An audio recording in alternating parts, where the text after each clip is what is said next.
శ్రీకాకుళం జిల్లా పాతపట్నం నియోజకవర్గంలోని ఒరిస్సా బోర్డర్ వద్ద గంజాయి రవాణా చేస్తున్న వ్యక్తి పట్టుబడ్డారు.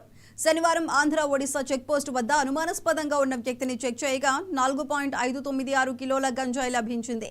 నిందితుడి నుండి గంజాయి సెల్ ఫోన్ స్వాధీనం చేసుకుని అరెస్ట్ చేశారు. నిందితుడు తమిళనాడు తిరువల్లూరు జిల్లాకు చెందిన ధనుష్గా గుర్తించామని సిఐ రామారావు, ఎస్ఐ లావణ్య మీడియాకు చెప్పారు. ఎస్పీ గారి ఆదేశాల మేరకు గంజాయి రవాణాని కంట్రోల్ చేయడం కోసం బాటలో తనిఖీలు కూడా ఎక్కువ చేసాం. చెక్ పోస్ట్లో పెట్టడం జరిగింది. అక్కడ తనిఖీలు ఎక్కువ చేసాం కాబట్టి విద్యార్థులు, స్టూడెంట్స్, యువత అందరూ కూడాను ఈ గంజాయి మత్తు పదార్థాలకు దూరంగా ఉండి అలాగే వాళ్ళ భవిష్యత్తును మంచిగా ఉంచుకోవాలి. వీటి బారిన పెడితే వాళ్ళ జీవితం నాశనం అవుతుంది. తల్లిదండ్రులు కూడా పిల్లలు మా కంట గమనించాలి, వాళ్ళు ఏం చేస్తున్నారు ఏంటనేది. ఈ గంజాయి కనుక ఒకసారి అలవాటు పడితే మానడం కష్టం అవుద్ది. ఇలా గంజాయికి అలవాటు పడిన ఎవరైనా సరే డీఎడిషన్ సెంటర్కి పంపడం జరుగుతుంది.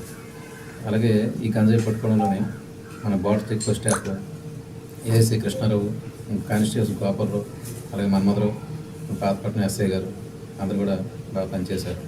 వాళ్ళందరినీ కూడా ఉన్నతాధికారులను అభినందిస్తున్నారు. ఇతనికి ఇంతకుముందు కూడాను మొన్న జనవరి నెలలో కూడా గంజాయి కేసు అక్కడ తమిళనాడులో ఉంది. అక్కడ కేజీ